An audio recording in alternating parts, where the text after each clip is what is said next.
करें, शुरू करें।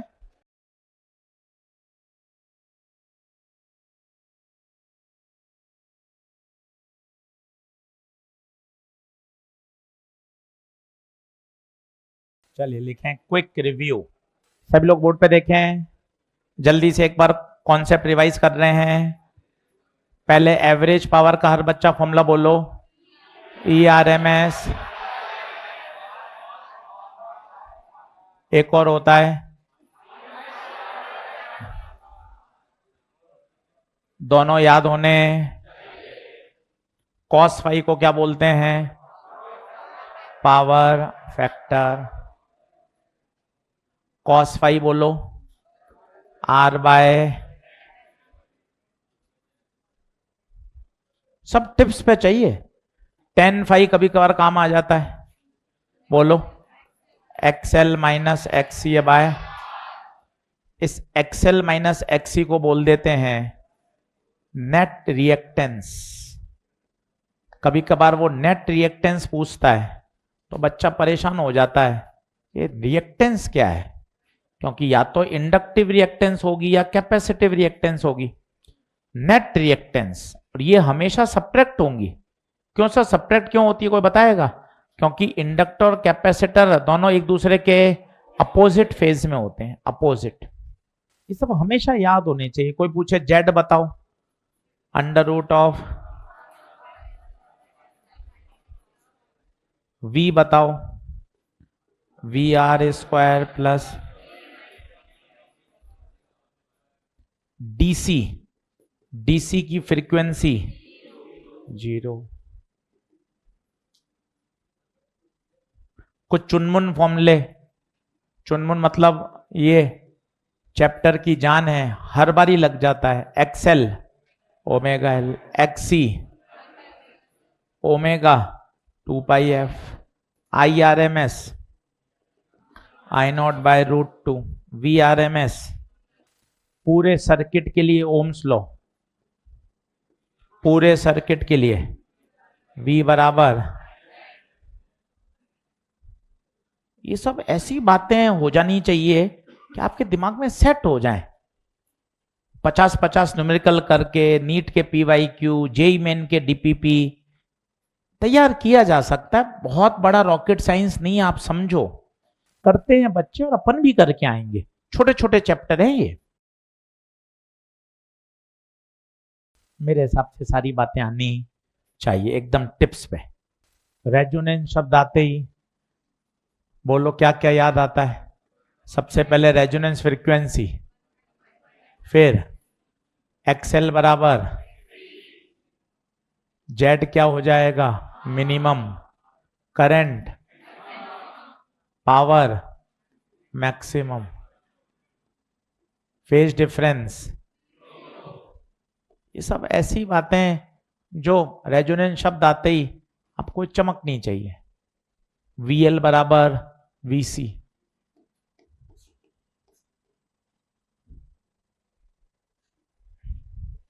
आप देखो 3 मिनट भी नहीं लगे, 3 मिनट। अगर 1 घंटा दे दोगे सिर्फ थ्योरी नोट्स बनाने में तो हर चीज आ जाएगी। Self induction, mutual induction, rod का चलना, रॉड का घूमना, Faraday law, Lenz law, topic पूरा। ये तो हमेशा रहेगा माइंडसेट। दूसरा माइंडसेट तुझे मजबूत करना पड़ेगा। अरे यार चलिए अब 3-4 क्वेश्चन करके देखते हैं, थोड़े अच्छे अच्छे, कठिन कठिन सवाल। कठिन सरल कुछ नहीं है, लगेगी वही फिजिक्स जो इस स्लाइड पे लिखी हुई है। चलिए एक बहुत ही फेमस सवाल है, क्वेश्चन नंबर 55। इसको डबल स्टार लगा के रखिए। 55 बहुत अच्छा सवाल है। 55 आराम से सवाल पढ़िए। कुछ सवाल में खास बात है, कुछ कहना चाहता है, इसलिए डबल स्टार लगवाया है।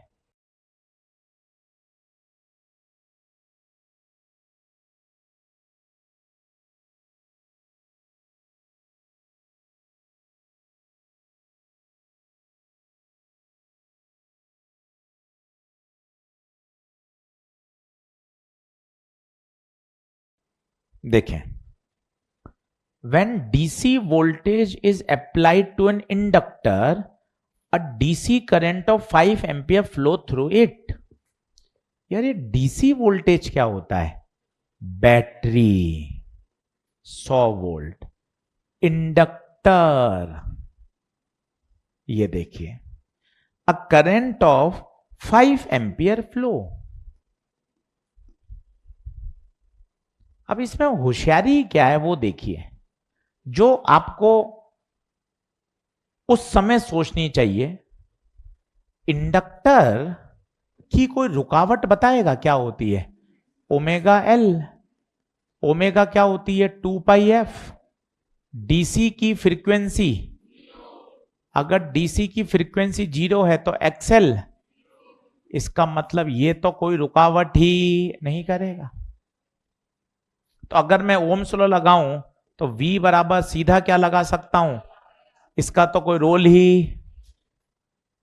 अब अच्छा बच्चा मेरे से जिद करता है, सर रेजिस्टेंस कैसे लगा दिया आपने, प्रश्न में तो इंडक्टर लिखा हुआ है। लड़ाई करता है मुझसे, 10-10 मिनट की जिद करने लग जाता है।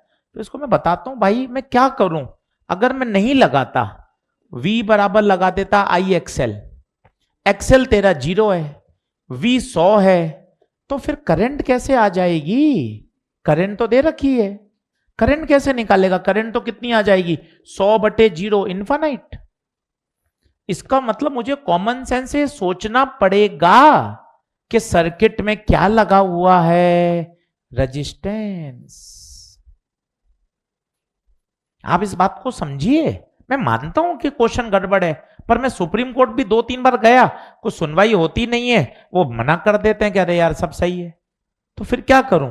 जब सुनवाई नहीं हो रही है, इसका मतलब है मुझे प्रश्न पढ़कर खुद की समझदारी तो लानी पड़ेगी।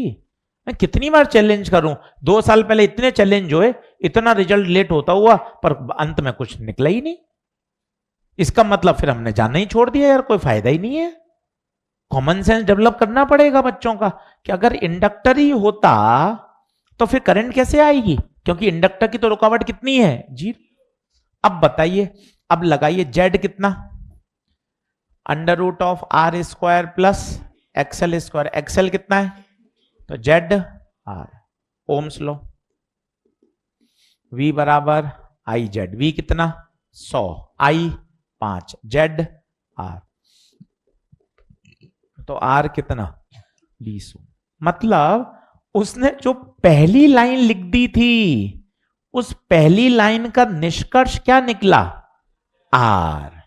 जब तू 2-3 बार ऐसा सवाल देख लेगा ना मॉड्यूल में, नीट में, तो समझ जाएगा जब भी बैटरी लगा देते हैं इस लाइन का मतलब है क्या निकालना चाहते हैं इससे हम? R।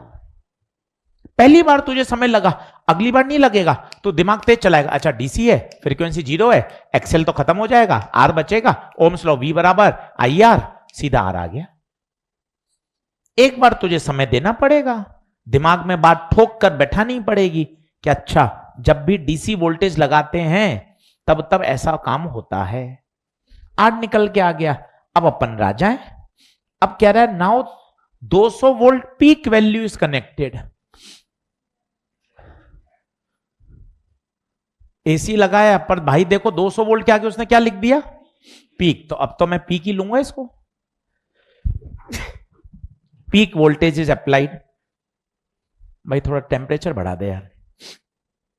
Inductive reactance is found to be 20√3। तो एक्सएल कितना है? 20√3। आर कितना है? 20। और पूछी क्या इसने, क्या बताओ? पावर।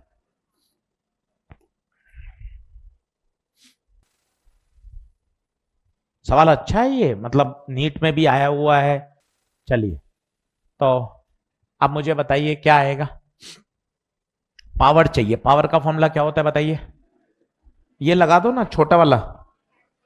इसके भी तो मजे लो कभी, इसके भी तो मजे लो कभी। P बराबर I² R। तो पहले I चाहिए होगी, I के लिए क्या निकाल लूं? Z। R 20,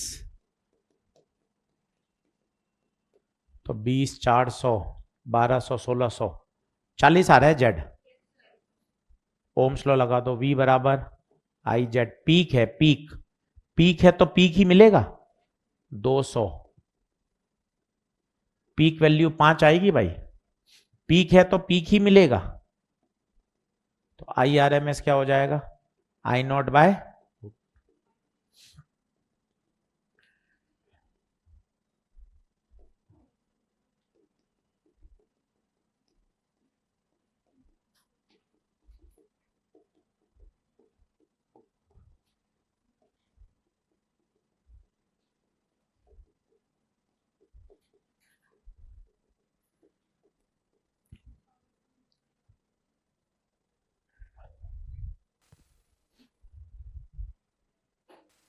आपका फिजिक्स से भागने का कोई गलत कारण थोड़ी ना है। 6 कॉन्सेप्ट लगेंगे तो क्यों नहीं भागेगा बच्चा। आप देखो, आप गिनो तो सही, आप गलत थोड़ी ना भाग रहे हो। आप ऐसा मत परेशान हुआ करो कि मेरे से फिजिक्स नहीं हो रही, तो सही भाग रहा है। होगी 6 कॉन्सेप्ट लग रहे हैं यार, कैसे कल 6 कॉन्सेप्ट लग रहे हैं, गिन तो सही। डीसी की फ्रीक्वेंसी 0 पहली बात, जेट का फॉर्मूला दूसरी बात, V बराबर आई जेड ओम्स लॉ तीसरी बात, आई आर एम एस बराबर आई नॉट बाय रूट 2 चौथी बात, पावर का फॉर्मूला आई स्क्वायर आर। 6 बातें लग रही हैं तो भागना तेरा गलत नहीं है, सही भाग रहा है तू। चलिए बोलिए क्या आगे बढ़ सकते हैं। अगला एक और अब करके देखिए, अब खुद करिएगा, ठीक है। एक 2025 का करिए लेटेस्ट 53 या मुझे 2 कठिन कराने थे 60-61 दे दिए। 60-61 सेम प्रोफाइल, बहुत लेंदी कैलकुलेशन है, बता दिया था सारी बात। अब आइए कौन सा सवाल, 53 खुद करेंगे, कोई हिंट नहीं। जेई 2025 का सवाल खुद करेंगे भैया, कोई हिंट नहीं। गिवन लिखो, टेढ़े मेढ़े फॉर्मूले लगाओ, गलत होगा टेंशन मत ले। बस 10 सवाल करेगा ना, अपने आप गिरता पड़ता सीखेगा। तरीका यही है, फिजिक्स में हम करें क्या, इसलिए धमाधम क्वेश्चन कराते हैं यार। खूब क्वेश्चंस करोगे बढ़िया रहेगा। बना आएगा आंसर, तो देख क्वेश्चन करेगा ना तो कॉन्फिडेंस भी आएगा। 1 मिनट और देता हूं तुझे, फिर एक और करेंगे पावर का। देख 53 2025 का, एन इंडक्टर ऑफ रिएक्टेंस ओम। अब ये क्या है, एल है या एक्सएल है, कैसे पता चला। रिएक्टेंस है unit ohm, XL. Capacitor XC, resistance 50, AC source कुछ नहीं दे रखा, वीआरएमएस, पावर। अब कैसे सोचूं मैं तुझे बताता हूं। मैं सॉल्यूशन नहीं कर रहा हूं क्योंकि मुझे यह पता है यही प्रश्न नहीं आएगा। मैं तो पीछे की फिजिक्स सीखना चाहता हूं। पावर आते ही तेरे दिमाग में आई स्क्वायर आर चमकना चाहिए। गुरु मैं ईआरएमएस आईआरएमएस कॉस फाई से कर लूं, हां कर ले, उससे भी आंसर आ जाता है, टेंशन मत ले। मुझे ये थोड़ा छोटा लगता है तो मैं ये लगाता हूं। अब तू खुद बता, आर तो पता है, मतलब मुझे क्या चाहिए, आई आर एम एस। अब आई आर एम एस के लिए क्या करूं, ओम्स लॉ, V बराबर आई जेड। तो वी आर एम एस तो पता है, मतलब मुझे क्या चाहिए, जेड चाहिए। अब जेड के लिए क्या करूं, अंडर रूट ऑफ,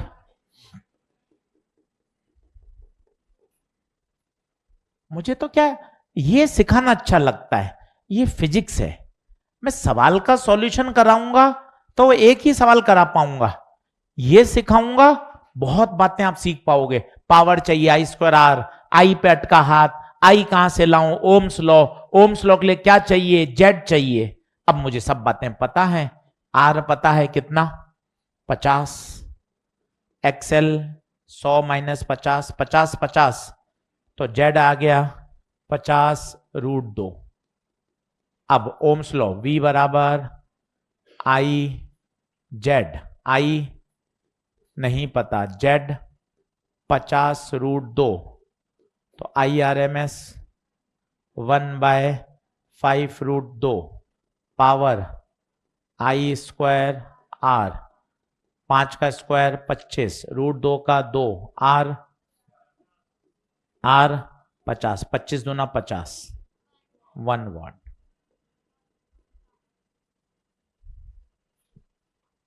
कितना बढ़िया सवाल है। अब देख तू, बिल्कुल लेटेस्ट 2025 का जेई का, आराम से डुएबल। डुएबल, डुएबल का मतलब है किया जा सकता है, कोई परेशानी नहीं है। और कॉन्सेप्ट भी खूब लग गए। आनंद देख, 1 2 3, 3 कॉन्सेप्ट भी लग गए। मामला भी बढ़िया है, कहीं कोई टेंशन नहीं, बन जाते हैं सवाल। अब बस आपको एक पेशेंस रखना पड़ता है। और बनाते हैं, चलें 56 पे आओ।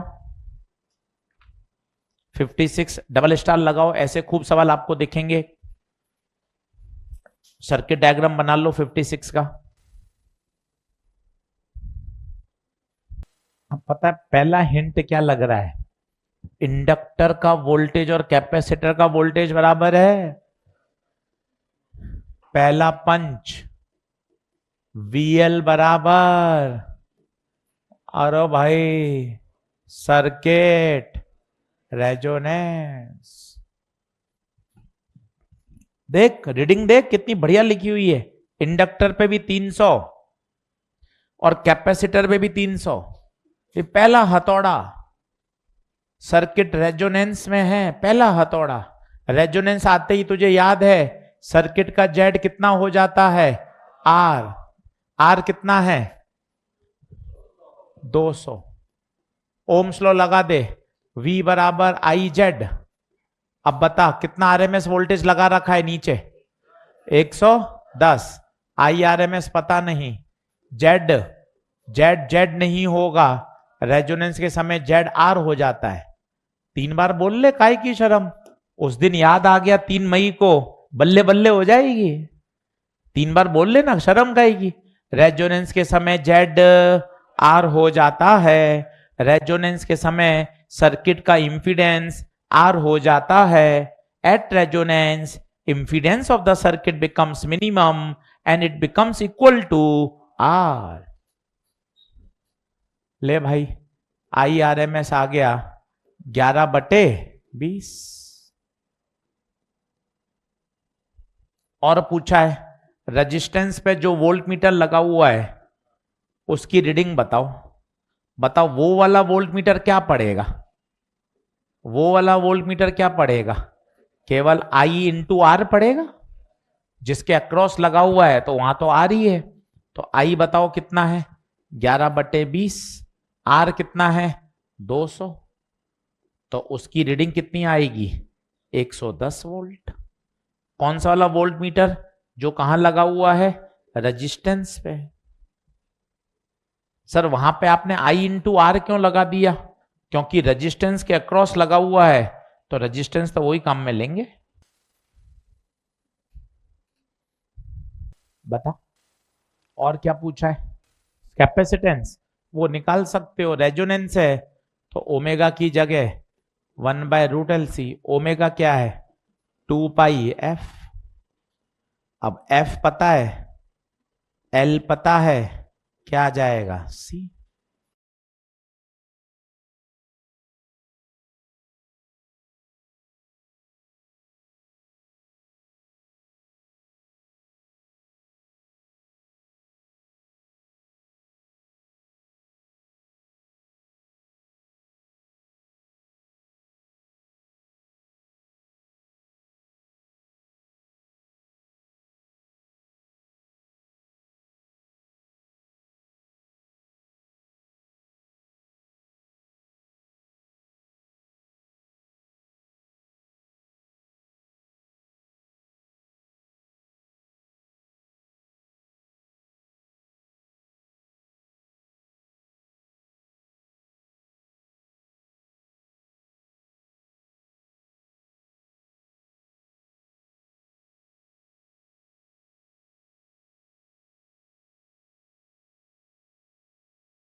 चलिए साहब अगला एक थ्योरेटिकल पॉइंट लिखेंगे।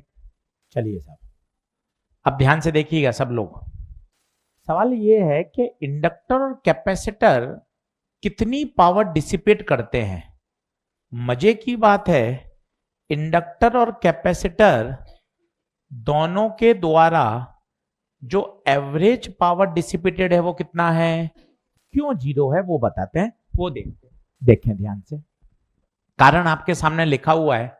इंडक्टर में फेज डिफरेंस कितना होता है। अच्छा इंडक्टर में आगे कौन होता है, ई आगे, बहुत बढ़िया। अच्छा ई आगे बोलो या आई पीछे बोलो, कौन सा सही है, बहुत अच्छी बात है। अब खुद सोचिए फाई 90, एक बार खुद रखिए फाई 90, तो बताइए कॉस 90 कितना, जीरो। कैपेसिटर में फाई -90, प्लस माइनस तो केवल ये बताता है लीड या लैग। फाई 90 रखिए वापिस जीरो। तो एक अच्छा पॉइंट है कि इंडक्टर और कैपेसिटर में एवरेज पावर डिसिपेटेड कितनी होती है, जीरो। अच्छा ये बात याद रखिएगा, यहां ई आगे तो यहां ई, अच्छा ई पीछे या आई आगे, दोनों एक ही बात है। चारों मत याद करिएगा, केवल एक लाइन याद किया करें, प्योर एल में ई आगे होता है, बस इतने याद करने में ही काम चल जाता है। वहां ई आगे है तो प्योर सी में ई पीछे। अब एक क्वेश्चन देखिए 45, थ्योरेटिकल सवाल है पर अच्छा सवाल है। 45 आराम से पढ़िए, कौन सा सही। अब देखिए 3 कैसे गलत हो गए वो सोचिए, चौथा याद है तो अच्छी बात है। पहला वो कह रहा है फेज में होता है, नहीं। 180 तो कोई भी नहीं होता, हटा।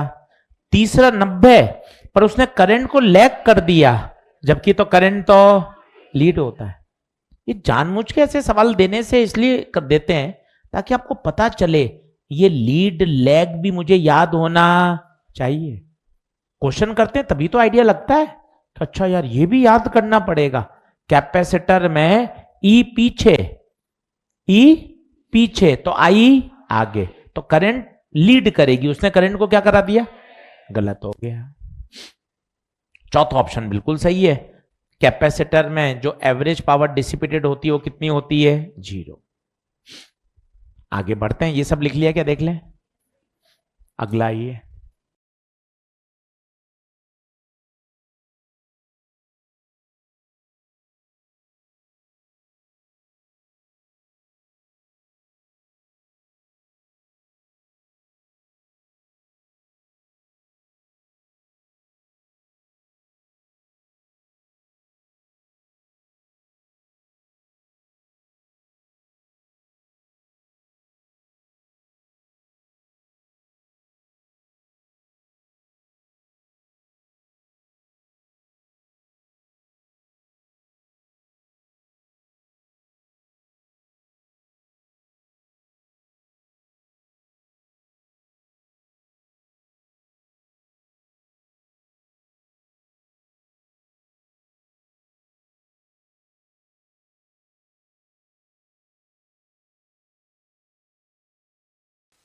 देखें, कोई इस पे न्यूमेरिकल नहीं है, बस एक शब्द याद होना चाहिए, जब भी चौक कोई ला जाए तो सीधा हमें चिल्लाना है कौन सा सर्किट, बस। बाकी आरएल वाले जितने भी फॉर्मूले हैं सब लग जाएंगे।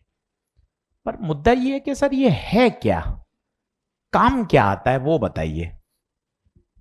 तो उसके लिए मैं आपको फिजिक्स सिखाता हूं। आप बोर्ड पे देखिए, पेन पेंसिल छोड़िए, थोड़ा समझिए रिलैक्स होके। मेरे पास एक रेजिस्टेंस था, 200 वोल्ट की सप्लाई थी, 10 ओम का रेजिस्टेंस था। को बता सकता करंट कितनी होगी, V बराबर IR, V 200, R 10, I कितनी हो गई। अब ये 20 एम्पियर बहुत ज्यादा करंट है। अब मैं चाहता हूं इस करंट को क्या करना, कम करना। तो मैंने सोचा करंट को कम कैसे करूं, ये तो मैं हाथ लगा नहीं सकता, जो घर पे आ रहा है उतना ही वोल्टेज आएगा। तो मैंने कहा इस R के साथ एक R और जोड़ देता हूं, क्या मेरी करंट कम हो गई क्या, बताइए कैसे कम हुई होगी, सोचिए। अब जो सर्किट का रेजिस्टेंस है जो पहले 10 था, अब 10 नहीं 10 प्लस R हो गया। और अगर रेजिस्टेंस बढ़ गया तो मेरी करंट कम हो जाए। तो मैंने करंट को क्या कर लिया, कम। तो सर ठीक है ना? ठीक नहीं है। करंट तो कम हो गई, पर भैया ये लगाना बहुत भारी काम है। क्यों सर, ये क्या नुकसान करता है? भैया जब इसमें करंट फ्लो होती है तो आई स्क्वायर आर टी से ये हीट को क्या करता है, लॉस, मेरी पावर को खर्च करता है। तो आप कहोगे सर करंट तो कम हुई ना। करंट कम हुई, उसके लिए मैं तुझे धन्यवाद दे रहा हूं, एहसान है तेरा। पर तूने करंट कम करने के चक्कर में मेरी सर्किट की पावर डिसिपेशन बढ़ा दी। तो मैंने कहा यार ये तो अच्छा मेथड नहीं है यार। फिर मैं दूसरे के पास गया, एक समझदार व्यक्ति से जब मैं मिला, उसने कहा एजी सर आप क्या करो, एक इंडक्टर लगा दो। आपके पास आर तो था ही, एक इंडक्टर लगा दो। मैंने कहा क्या फायदा इंडक्टर से? देखो गुरु, इंडक्टर लगाने से पहले आपका इंफिडेंस था केवल आर, अब कितना हो गया, आर स्क्वायर प्लस जेड बढ़ गया। पहले तो केवल आर था, अब एक्सेल लगाने से जेड बढ़ गया, जेड बढ़ने से करंट कम हो गई। मेरी खुशी का ठिकाना नहीं रहा, मेरी करंट कम हो गई। जाते जाते उस समझदार व्यक्ति ने एक बात और बोली, ए जी सर एक फायदा मैंने आपको और दे दिया, इंडक्टर पावर का लॉस, ये देख पढ़कर आया है तू, इंडक्टर पावर का लॉस। तो मेरे तो मजे ही मजे आ गए, दोनों हाथ में लड्डू, करंट भी कंट्रोल हो गई, पावर का भी लॉस नहीं हुआ। जो तूने मेथड बताया था, मैं तुझे इतना अच्छा पढ़ाया तो अभी तूने मुझे गलत मेथड बताया। तूने कहा कि आर लगा दो, तो मेरी करंट तो कंट्रोल हो गई, पर इस आर में मेरी क्या डिसिपेट हो गई, हीट, पावर। तो फिर लोगों ने कहा नहीं यार, आर के साथ क्या लगाओ, एल, और इसी उपकरण को क्या बोल दिया, चॉक कॉइल। तो चॉक कॉइल बोले तो आरएल सर्किट, बोले तो current controlling device. Good chalk coil कौन होता होगा? गुड चॉक कॉइल जिसका आर कम या आर ज्यादा, सोच के बताओ। इतनी कहानी मैंने आपको बोली, आर कम या ज्यादा? कम। क्यों? अरे यार कॉइल में अगर जितना ज्यादा आर होगा, आई स्क्वायर आर से लॉसेस भी तो उतने ज्यादा होंगे। तो गुड चॉक कॉइल कौन होती है? जिसका आर क्या होता है, लो। बाकी कोई इसमें अलग से फिजिक्स नहीं है, बाकी आप सारे फॉर्मूले वही लगेंगे। जेड लगाना चाहोगे तो R square plus XL square, Ohm's law लगाना चाहोगे तो V बराबर आई जेड, यहां आरएमएस रखोगे तो यहां भी आरएमएस। तो कोई ऐसी जबरदस्त बात नहीं है। हां बस अससन रीजन में प्रश्न बन सकता है, चॉक कॉइल में इंडक्टर क्यों लगाया जाता है? तो आपको यह पता होना चाहिए, इंडक्टर लगाने से करंट भी कंट्रोल हो रही है और पावर का डिसिपेशन भी नहीं हो रहा है। दो फायदे एक साथ मिल रहे हैं, बोले तो दोनों हाथ में Laddu.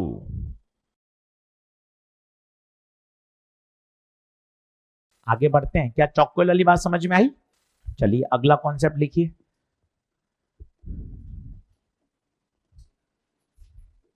Behaviour of circuit at different frequency.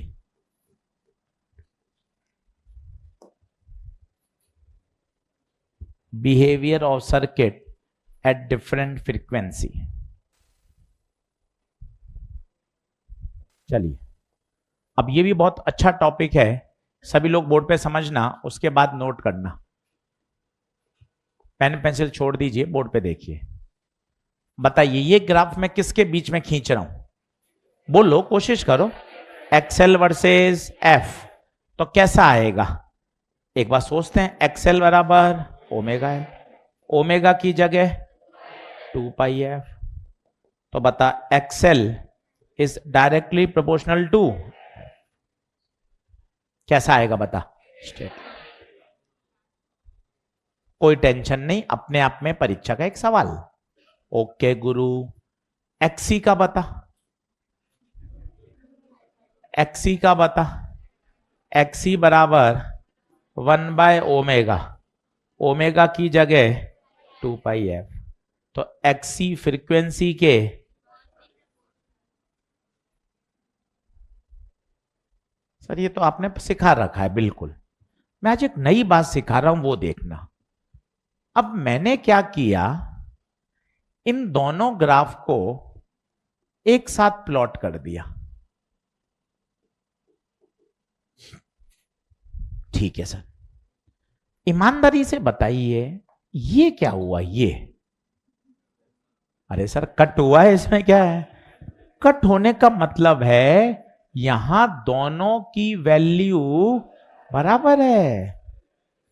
अच्छा, इसका मतलब ये वाली फ्रीक्वेंसी रेजोनेंट फ्रीक्वेंसी है। कैसे पता चला सर? फील नहीं आ रही।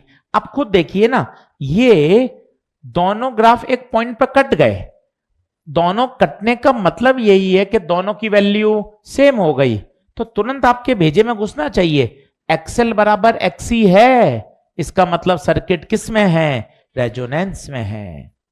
तो बताइए एट रेजोनेंट फ्रीक्वेंसी क्या होता है? एक्सएल बराबर सर्किट का बिहेवियर कैसा होता है? ध्यान देंगे मजा आ जाएगा। सर्किट का बिहेवियर होता है प्योरली रेजिस्टिव। एक्सएल बराबर एक्सी है तो जेड किसके बराबर? आर। सर्किट ऐसा व्यवहार कर रहा है मानो क्या लगा हुआ है? Pure resistance. लगे हुए तीनों हैं, पर एक्सएल और एक्सी का तो प्रभाव कैंसिल हो रहा है। वापस बताता हूं, मुझे कोई जल्दबाजी नहीं है, सिलेबस भगाना नहीं है, मैं वापस समझाता हूं धीरे धीरे। बोर्ड पे देख, रिलैक्स, खुश होके पढ़ना जरूरी है। सिलेबस का ठप्पा लगाने से कुछ नहीं होगा। हम पता है सिलेबस भी कराना है, समझाना भी है। सिर्फ लिखा लिखा के खत्म कर देंगे उससे कोई मतलब नहीं है। तो सेटिस्फाई तो रहे कि सर आपने अच्छे से बढ़िया न्यूमेरिकल करा है, सारी बात बता दी, वो जरूरी है। ये देख, ये किसका ग्राफ पता? एक्सेल। ये किसका बता? ये समझ में आता है तुझे? आराम से बता, रिलैक्स। क्या ये बात ओके है? ओके गुरु। यहां दोनों कट गए, कट गए, इसका मतलब दोनों बराबर हो गए। और याद कर, जब जब एक्सएल बराबर एक्सी होता है तब तब रेजोनेंस होता है। तो एट रेजोनेंस एक्सएल बराबर and the behaviour of circuit is just like a purest. मजा तो अब आएगा, अब होगा खेला। अगर फ्रीक्वेंसी आपकी रेजोनेंस से कम है, कम, तो बता आगे जाऊं या पीछे आऊं? क्यों? आगे जाने पे तो फ्रीक्वेंसी, पीछे आने पर तो मैं यहां खड़ा हूं। अब देखना, यहां ये वैल्यू तो किसकी है? एक्सएल। और ये बता ज्यादा कौन? मतलब जब मेरी फ्रीक्वेंसी रेजोनेंस से कम होती है तो कौन बलशाली हो जाता है? और अगर एक्सी बलशाली है, इसका मतलब सर्किट का व्यवहार कौन डोमिनेट कर रहा है? कैपेसिटिव। सर्किट का व्यवहार किसके जैसा? सर एक बार तेरे पास ग्राफ में और मौका। सर थोड़ा धीरे धीरे आजा, धीरे धीरे। ये मेरी फ्रीक्वेंसी F1, हां बोल, जल्दी से बता। F1 रेजोनेंट से छोटा है या बड़ा है? सच बता, सच बता। कैसे पता चला छोटा है? पीछे है तो F1 छोटा है। तो अगर मेरी फ्रीक्वेंसी रेजोनेंस से क्या है? छोटी है। बोर्ड पे ध्यान दे, यहां दे। ओह, ये क्या कटा? एक्सेल। ओ भाई साहब, ये क्या कटा? बता बड़ा कौन? ऊपर जाने पे वैल्यू बढ़ती है। इसका मतलब जब जब फ्रीक्वेंसी रेजोनेंस से कम होती है तब तब एक्सी भाई साहब जीतते हैं। एक्सी जीतते हैं मतलब सर्किट का व्यवहार कैपेसिटिव से डोमिनेट होता है। और अगर फ्रीक्वेंसी रेजोनेंस से ज्यादा हो तो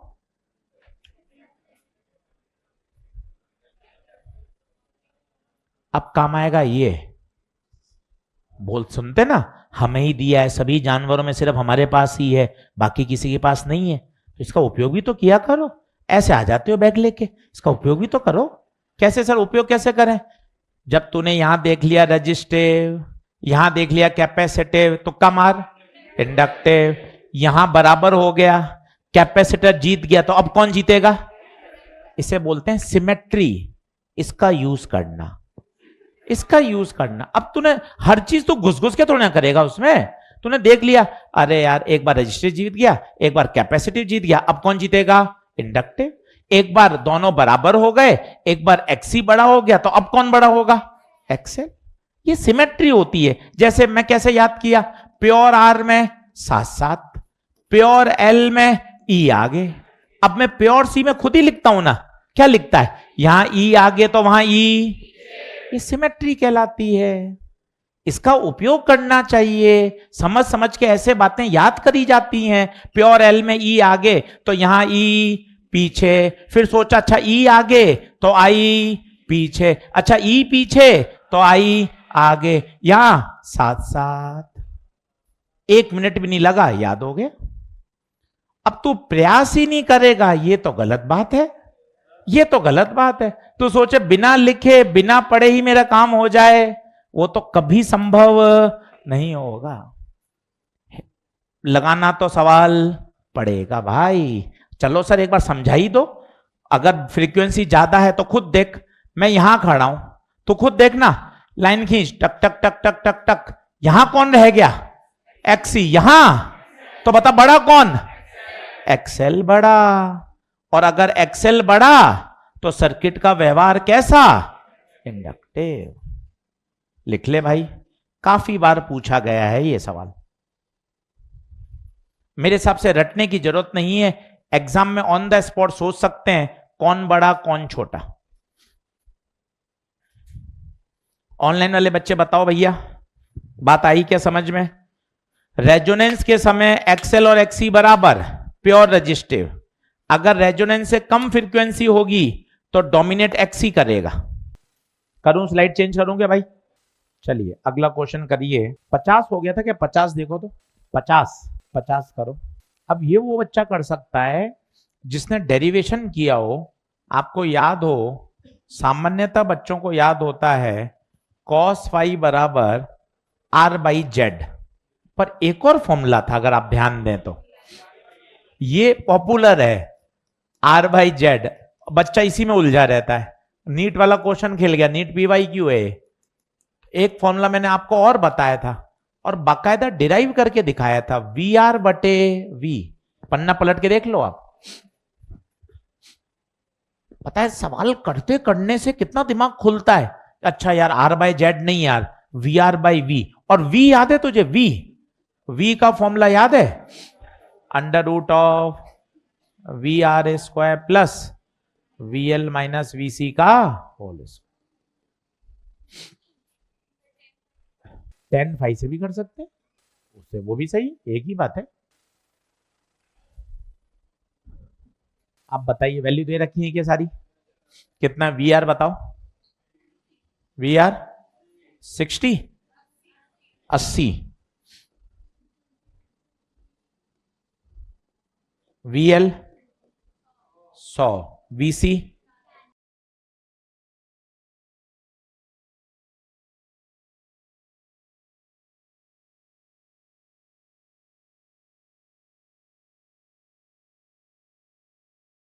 4/5 आ रहा है भाई, 0.8।